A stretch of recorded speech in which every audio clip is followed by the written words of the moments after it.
Ujian masuk perguruan tinggi negeri UTBK masih berlangsung hingga 3 Mei mendatang. 5 hari pertama pelaksanaan UTBK, panitia ujian Universitas Sumatera Utara menemukan 7 kasus perjokian.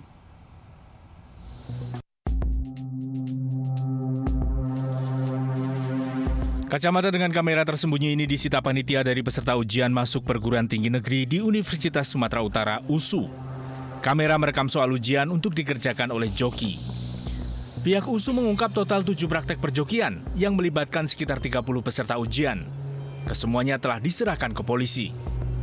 Kita menemukan 7 orang, sudah kita proses berdasarkan SOP yang berlaku.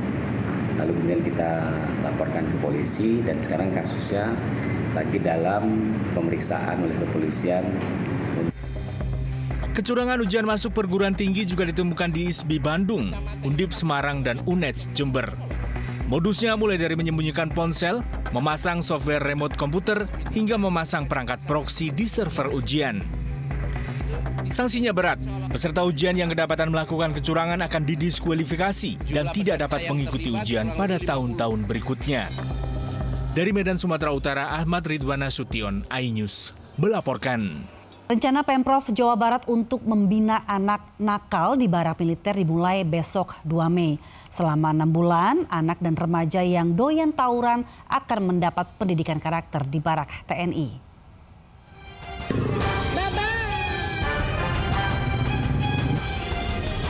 Tawuran remaja, geng motor hingga narkoba menjadi persoalan serius di sejumlah kota di Jawa Barat, di antaranya di Depok, Bekasi, dan Bandung.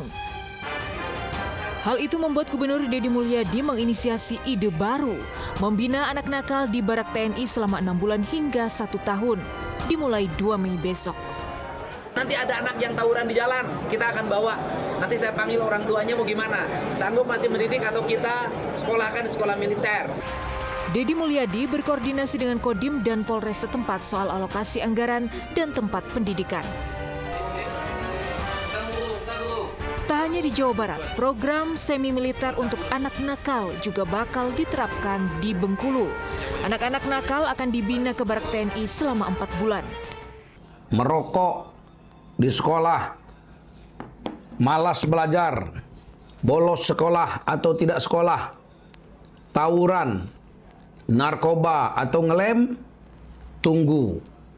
Pemerintah Provinsi Bengkulu dengan TNI, Polri, Angkatan Laut akan datang menjemput untuk nanti melatih mereka ditempatkan di barak-barak.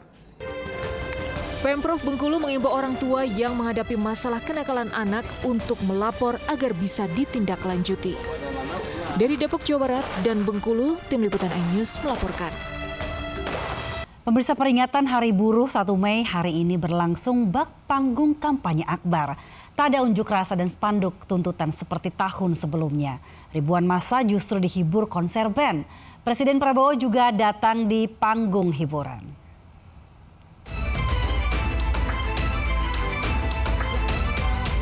Peringatan Hari Buruh 1 Mei tahun ini berbeda dari tahun-tahun sebelumnya. Bak kampanye akbar, ribuan massa buruh yang berkumpul di Monas disuguhi panggung besar. Dihibur grup band ternama, Tip X dan Wali, juga dipandu MC kenamaan Raffi Ahmad. Tidak ada gema yel-yel buruh, juga tidak terlihat spanduk berisi tuntutan buruh seperti tahun-tahun sebelumnya. Untuk Presiden Republik Indonesia, Bapak Prabowo Subianto. Peringatan Hari Buruh juga dihadiri Presiden Prabowo, hal yang jarang dilakukan presiden terdahulu. Tercatat, Presiden RI yang datang di Hari Buruh adalah Soekarno pada 1946 dan SBY pada 2013.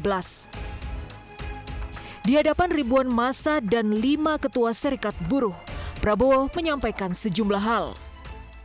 Saya akan membentuk segera Dewan Kesejahteraan Buruh Nasional. Kita akan segera membentuk Satuan Tugas PHK. Kita akan segera meloloskan RUU Perlindungan Pekerja Rumah Tangga. Tak hanya di Monas, titik kumpul massa juga terlihat di kawasan Patung Kuda, Jakarta. Massa diangkut menggunakan bus-bus mewah. Massa berangkat dari sejumlah kawasan industri seperti Pulau Gadung dan Bekasi. Dari Jakarta, Tim Liputan iNews melaporkan. Dan pemirsa, untuk mengetahui kondisi terkini di lapangan Monas Jakarta Pusat sudah ada Hamzah Hasibuan. Hamzah, apa informasi terbaru yang bisa Anda sampaikan saat ini?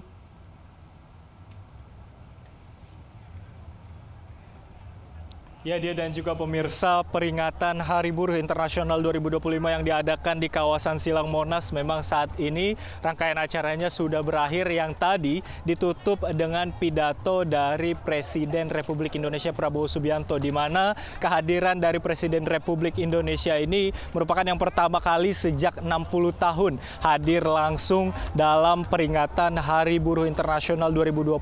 Selain itu, para buruh dari berbagai organisasi ini juga berkumpul. Ada sekitar 200.000 buruh yang langsung hadir di kawasan Silang Monas dan menyampaikan sekitar 6 tuntutan terkait dengan kesejahteraan buruh, diantaranya menghapus sistem outsourcing dan juga membentuk Satgas PHK untuk kesejahteraan para buruh. Dan Presiden Prabowo Subianto ini juga tadi dalam pidatonya menyampaikan bahwa dirinya akan membentuk Dewan Kesejahteraan Buruh Nasional yang nantinya tugasnya mempelajari tentang keadaan buruh di Indonesia dan akan memberi nasihat langsung kepada Presiden terkait dengan undang-undang apa saja yang dibutuhkan atau yang perlu diganti jika memang tidak sesuai dengan kesejahteraan para buruh. Selain itu, di akhir tadi Presiden Prabowo Subianto dalam pidatonya menyampaikan bahwa dirinya berjanji akan mempertemukan antara 150 pimpinan organisasi buruh di Indonesia dengan 150 pimpinan perusahaan yang tersebar di seluruh Indonesia. Pertemuan ini juga dengan tujuan untuk mendapatkan solusi dan kerjasama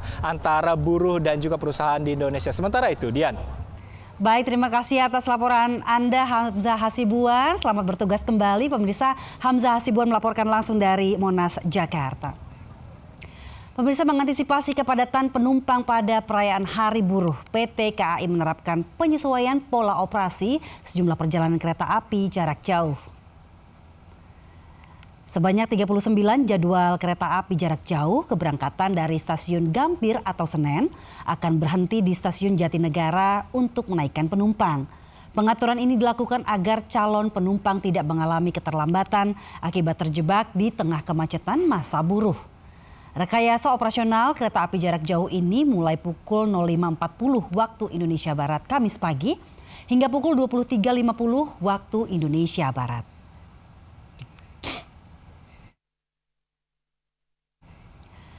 Berbeda dengan Jakarta, pemirsa, massa buruh di Makassar, Sulawesi Selatan berunjuk rasa menyuarakan sejumlah kebijakan yang tidak berpihak pada pekerja. Ratusan buruh bahkan menggelar aksi long march.